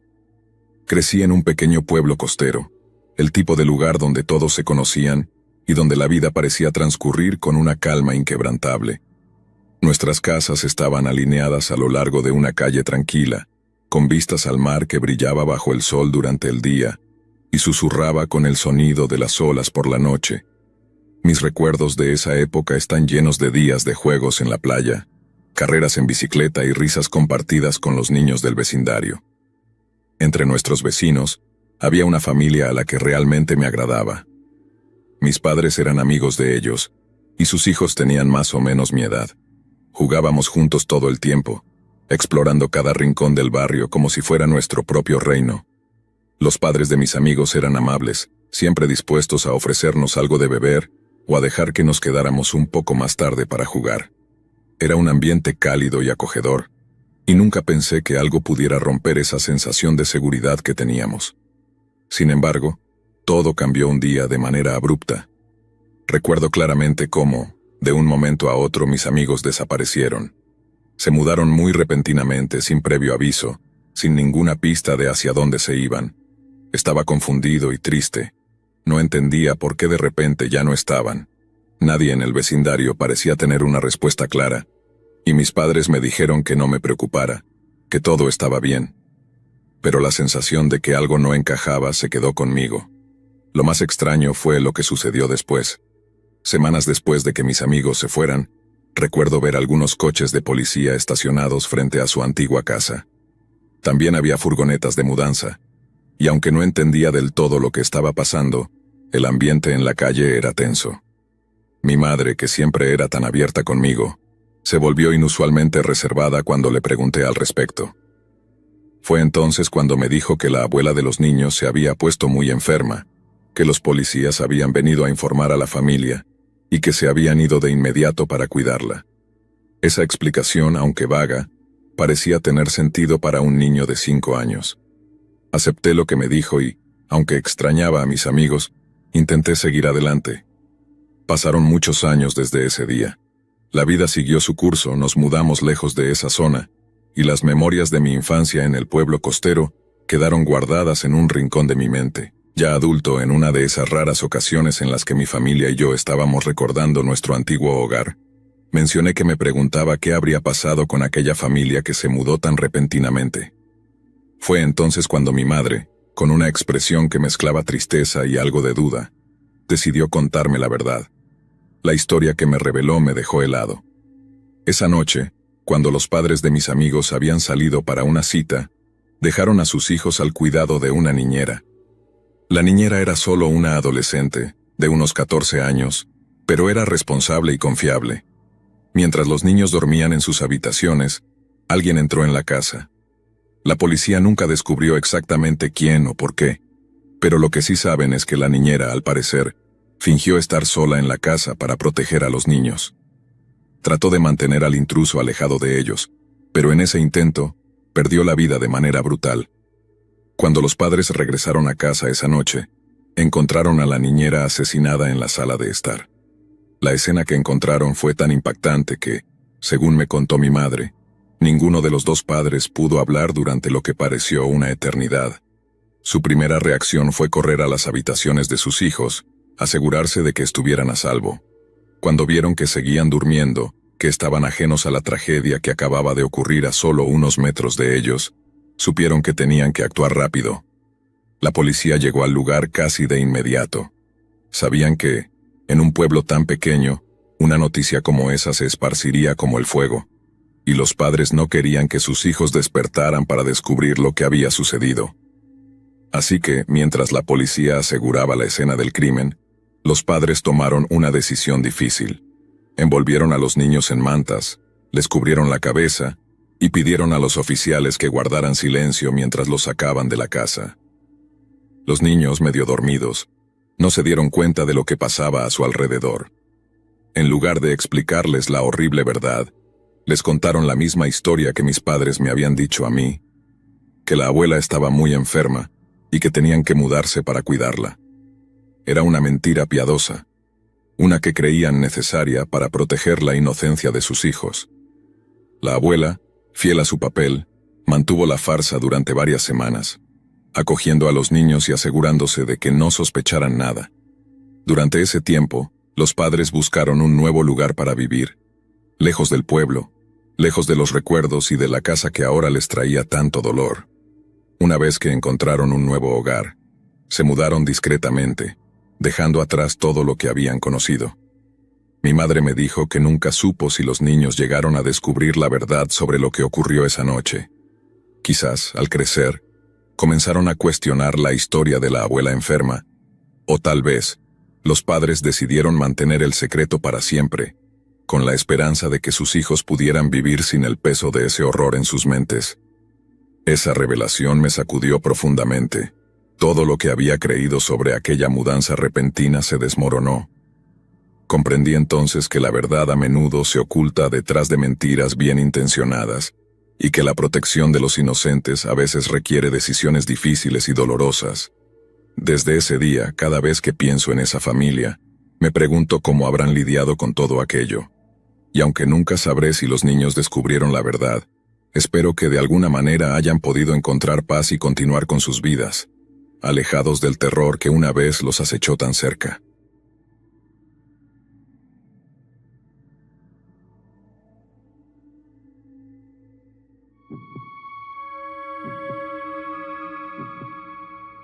Mi familia siempre ha estado rodeada de historias sorprendentes, de esas que te hacen cuestionar la delgada línea entre la realidad y la leyenda.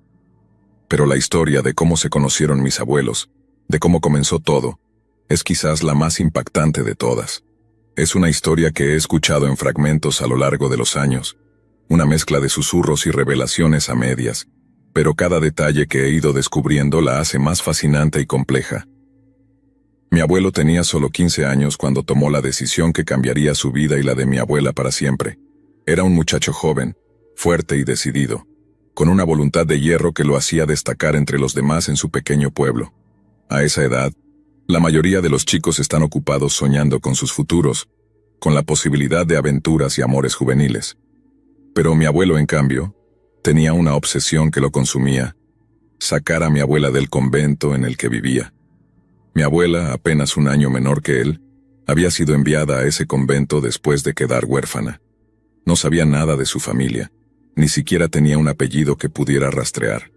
Para ella, el convento era tanto un refugio como una prisión, un lugar donde había encontrado consuelo en la rutina diaria, pero también un lugar donde se sentía atrapada, sin un verdadero hogar al que pertenecer.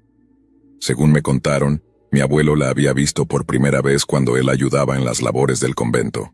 Los chicos del pueblo a veces eran reclutados para realizar trabajos pesados, y fue en una de esas ocasiones que sus caminos se cruzaron. Mi abuelo quedó prendado de mi abuela desde el primer momento, y aunque nunca intercambiaron una palabra durante esos primeros encuentros, él decidió que no iba a dejar que ella pasara su vida encerrada en ese lugar. La historia de cómo la rescató, o más precisamente la secuestró, es casi increíble, digna de una novela. Una noche, bajo la oscuridad y el silencio que solo se encuentra en los pueblos pequeños, mi abuelo llegó al convento. Sabía exactamente qué ventana era la de su habitación, ya que la había observado con paciencia durante días.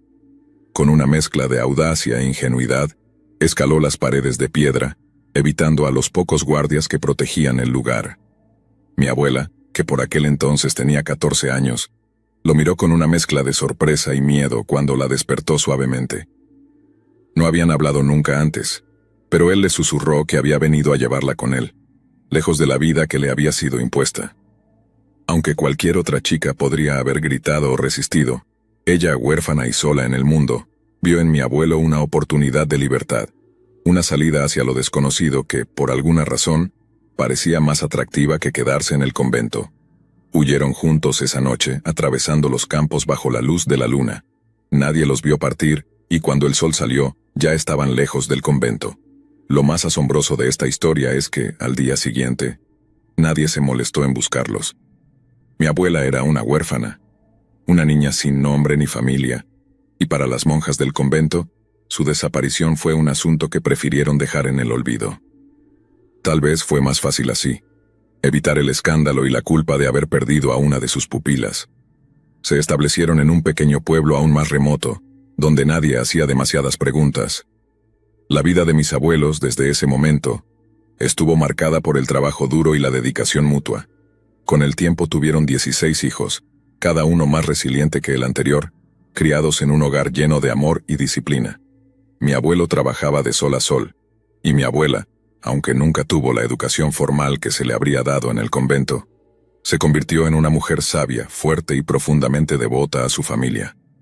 Siempre me ha fascinado pensar en cómo dos personas tan jóvenes pudieron tomar una decisión tan radical, tan cargada de incertidumbre, y construir una vida juntos a partir de nada.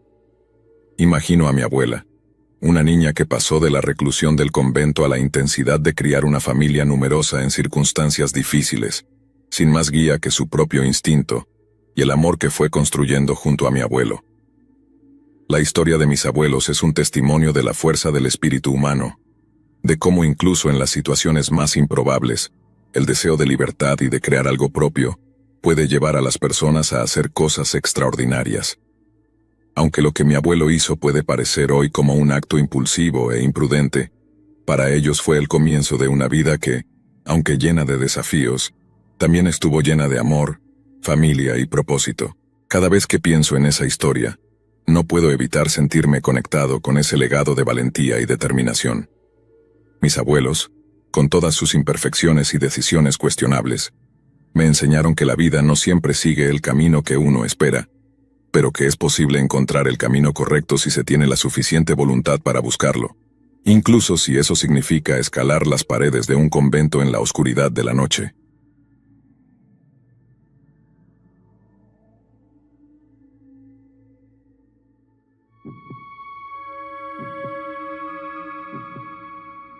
Hay historias en las familias que se mantienen ocultas durante años, enterradas bajo capas de silencio y secreto. A veces, esas historias salen a la luz de manera inesperada, y cuando lo hacen, revelan verdades que cambian la forma en que entendemos nuestro propio pasado. La historia de mi tío, que en realidad era mi primo, es una de esas verdades que emergen para redefinir la historia familiar. Crecí creyendo que mi tío era, bueno, simplemente mi tío. Era un hombre cariñoso y dedicado, alguien que siempre estuvo presente en las reuniones familiares, que me enseñó a montar en bicicleta y que tenía una risa contagiosa que iluminaba cualquier habitación. Para mí, él era el hermano menor de mi madre, el tío que todos los niños desean tener. Nunca tuve razones para pensar que había algo inusual en su lugar dentro de nuestra familia. Pero como ocurre con muchas cosas, la verdad no era tan simple. Fue durante una conversación familiar que, ya siendo adulto, descubrí la historia completa. Recuerdo cómo estábamos sentados alrededor de la mesa, compartiendo recuerdos y risas, cuando alguien mencionó algo sobre el pasado de mi tío que no cuadraba con lo que siempre había sabido. Fue un comentario casual pero lo suficientemente revelador como para que mi curiosidad se despertara. Decidí preguntarle a mi madre más tarde, en privado, y fue entonces cuando ella me contó la historia. Mi tío, como siempre lo había llamado, en realidad era mi primo.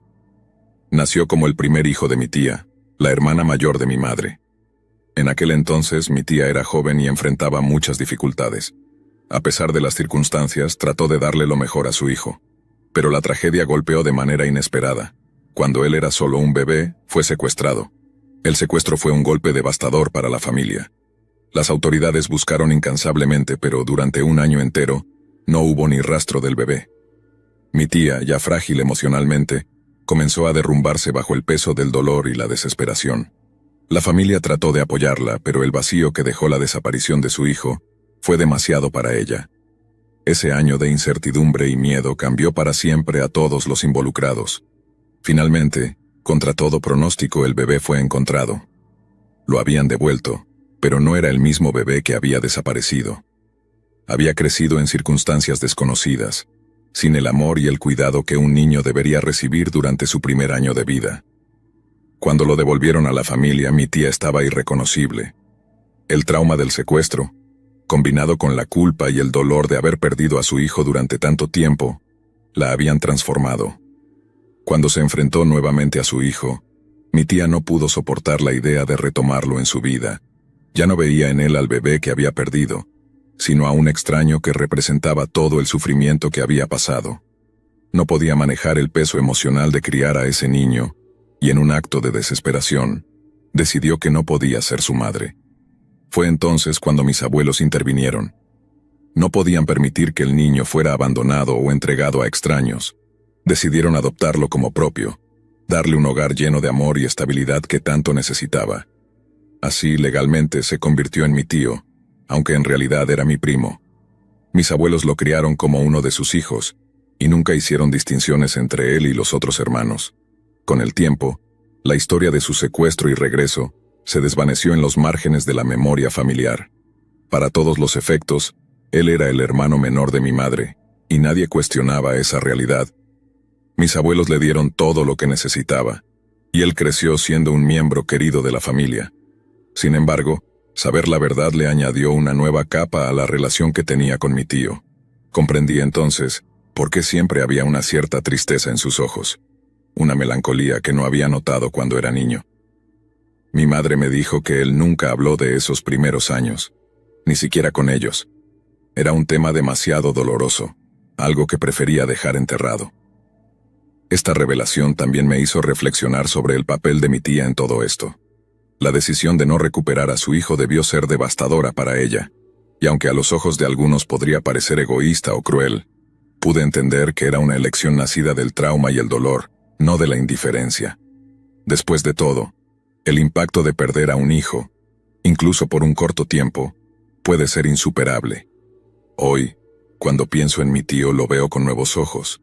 Lo veo como alguien que, a pesar de un comienzo difícil y un destino incierto, encontró su lugar en nuestra familia y se convirtió en el hombre cariñoso que todos conocimos.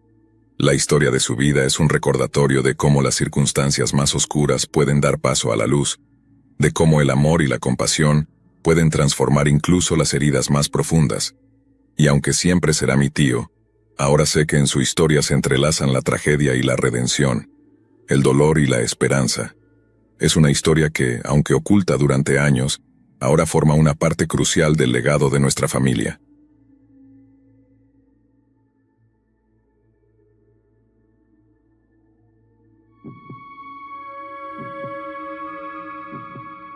Recuerdo claramente cuando me enteré de la historia que mi familia había tratado de mantener en silencio durante años.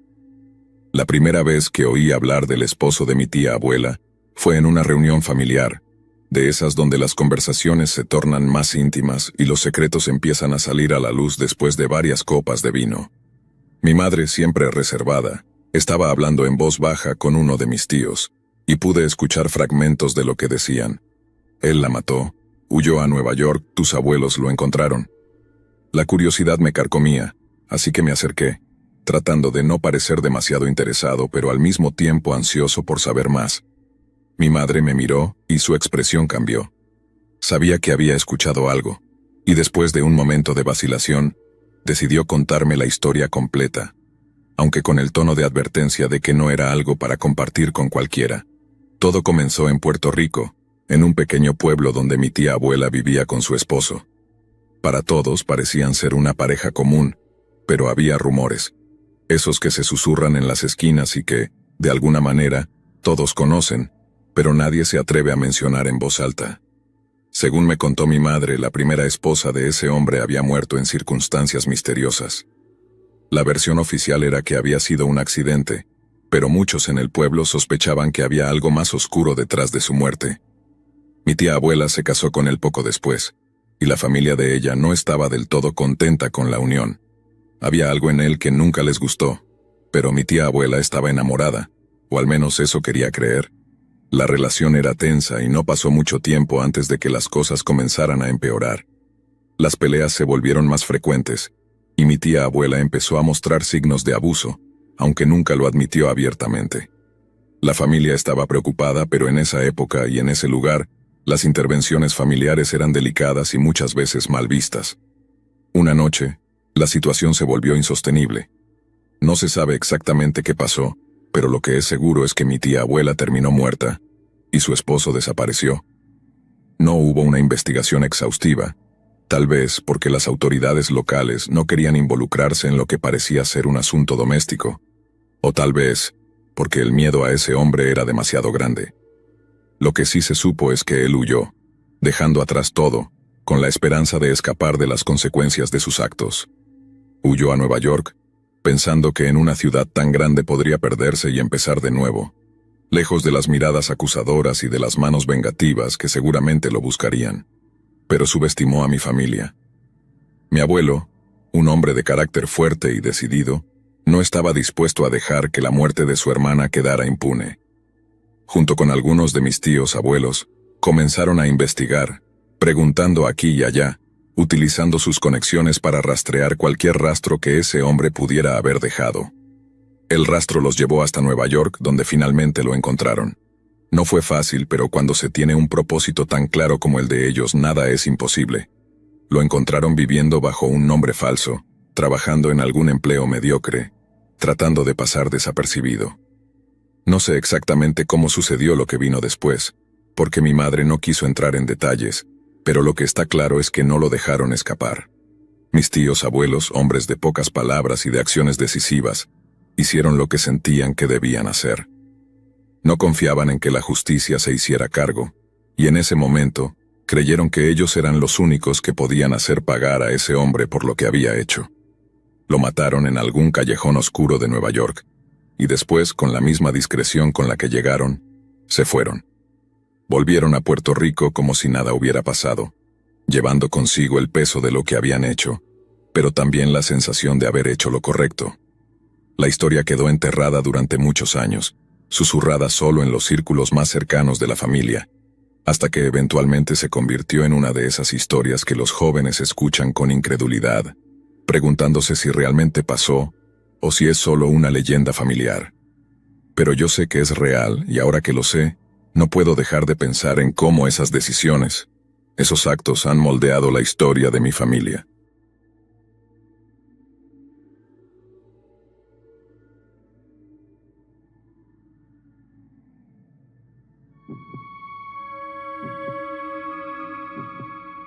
Crecí en una familia que, a simple vista, parecía como cualquier otra. Éramos 3 hermanos, y yo, siendo el más joven, siempre miré con admiración a mis hermanos mayores. Ellos eran mis héroes, mis modelos a seguir. Recuerdo que, de niño, los veía como figuras casi míticas, capaces de cualquier cosa, siempre fuertes, siempre invencibles. Sin embargo, conforme fui creciendo, empecé a notar cambios en ellos que no comprendía del todo. Al principio eran cambios sutiles. Mis hermanos comenzaron a alejarse, a pasar más tiempo fuera de casa, rodeados de personas que no parecían ser las mejores influencias. Notaba que sus comportamientos se volvían erráticos, que sus ánimos fluctuaban de manera impredecible. A veces estaban eufóricos, hablando rápido y riendo sin razón aparente. Otras veces caían en una especie de apatía, como si el mundo ya no les interesara en lo más mínimo.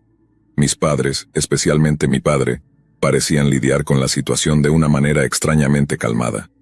Mi madre, por otro lado, se mostraba preocupada, pero rara vez confrontaba a mi padre sobre lo que estaba pasando.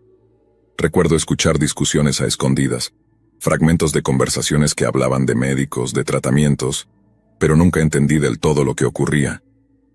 Mi padre siempre decía que mis hermanos eran rebeldes, que habían tomado malas decisiones, que no había mucho que se pudiera hacer salvo esperar que crecieran y entendieran el daño que se estaban haciendo a sí mismos. Durante años, acepté esa explicación. Crecí pensando que mis hermanos habían elegido el camino de las drogas, que se habían dejado llevar por malas influencias, y eso me llenó de resentimiento. Sentía que me habían fallado, que no habían sido los hermanos mayores que necesitaba, aquellos que debían protegerme y guiarme. Me distancié de ellos, incapaz de entender cómo habían dejado que sus vidas se derrumbaran de esa manera. Mientras tanto, me aferré a mi padre. Él parecía ser el único que mantenía la compostura en medio de todo el caos. Era un hombre de principios, alguien que siempre había predicado con el ejemplo, y lo admiraba profundamente por ello. Sin embargo, todo cambió cuando, años más tarde, descubrí la verdad.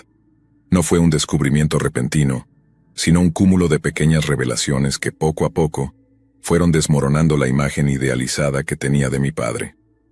Todo comenzó cuando encontré viejos frascos de pastillas en el garaje. Eran botellas antiguas, cubiertas de polvo, pero con etiquetas que aún se podían leer. No entendía por qué esos frascos estaban allí, pero algo en mi interior me decía que no era algo bueno. Decidí investigar, comenzando por hacer preguntas a mi madre. Ella, con el tiempo, había ido suavizando su postura hacia mis hermanos, mostrándose más comprensiva y menos crítica. En una de nuestras conversaciones mencionó de pasada algo que me dejó helado.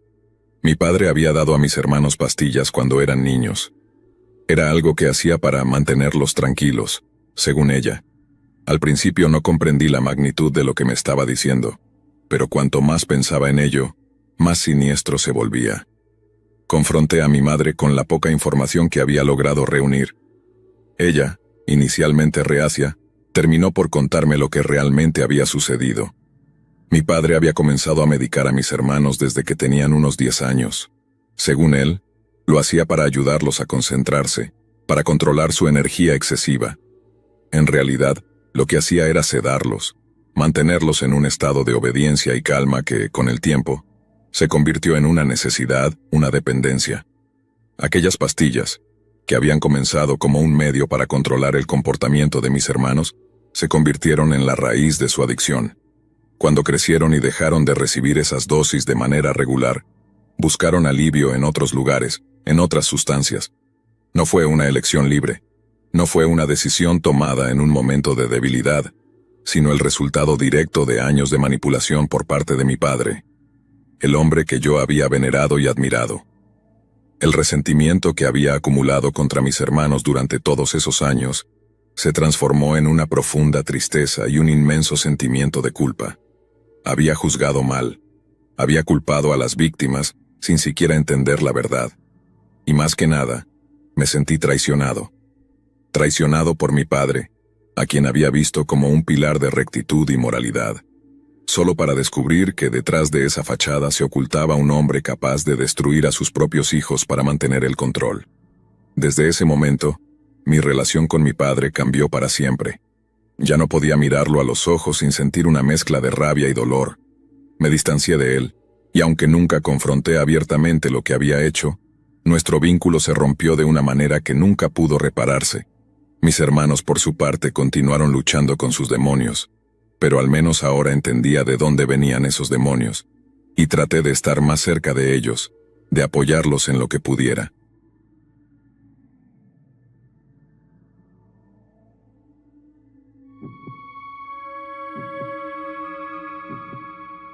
Crecí con una sensación constante de que algo en mi familia no encajaba del todo. Había un silencio incómodo, una especie de sombra que parecía flotar sobre nosotros. Aunque nunca supe exactamente qué era lo que estaba mal, lo sentía en la forma en que mis padres evitaban ciertas conversaciones, en las miradas furtivas que compartían cuando creían que no los veía. Mi infancia estuvo marcada por esa incertidumbre, pero no fue hasta muchos años después que finalmente descubrí la verdad, y cuando lo hice todo encajó en su lugar de una manera que me dejó helado.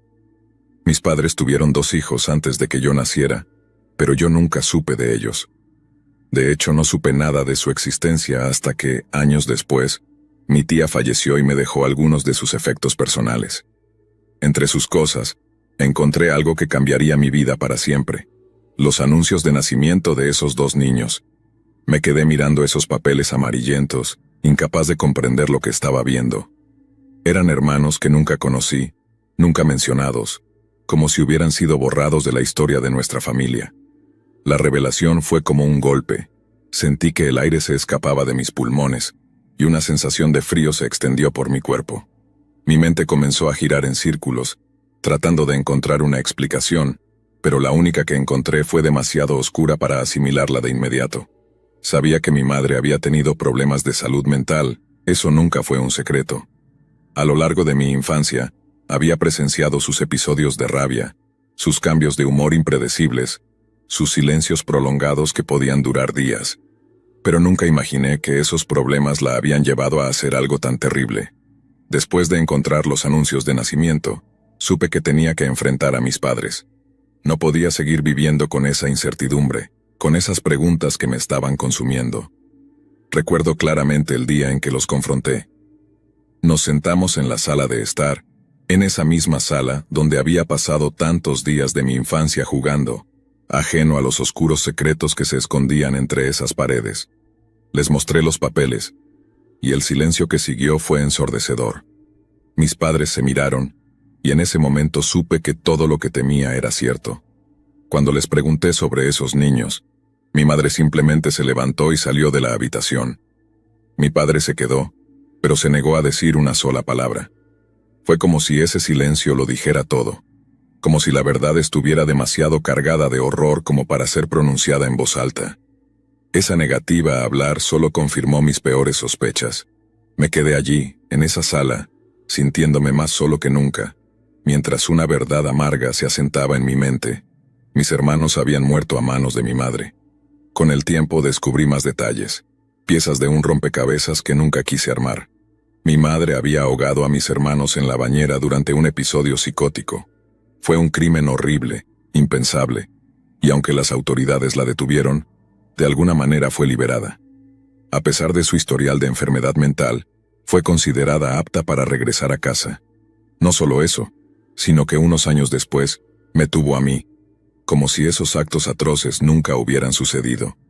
Crecí en esa casa, ajeno al pasado, pero siempre sintiendo una especie de temor inexplicable hacia mi madre. No es que ella fuera abiertamente cruel conmigo, pero había algo en su presencia, en la manera en que a veces me miraba con una frialdad que me hacía estremecer, que me hizo sentir siempre en peligro. Mi infancia estuvo plagada de miedos que no podía nombrar, de noches en las que me dormía esperando que algo terrible sucediera. Justo antes de que cumpliera 2 años, mis padres tuvieron otra hija, pero nunca la vi. Nunca escuché su llanto en la casa, nunca supe qué pasó con ella. Fue como si esa niña nunca hubiera existido. Mi madre no habló de ella, y mi padre tampoco. Fue otro de esos secretos que se enterraron en lo más profundo de nuestra familia, como si ignorarlos pudiera hacer que desaparecieran. A medida que crecí, me distancié cada vez más de mis padres. No era solo el miedo lo que me mantenía alejado, sino una mezcla de resentimiento y desconfianza. Sabía que algo terrible había sucedido, incluso antes de descubrir toda la verdad. Lo sentía en la forma en que mi madre se enfurecía por cosas insignificantes, en la manera en que mi padre parecía más un guardián que un padre.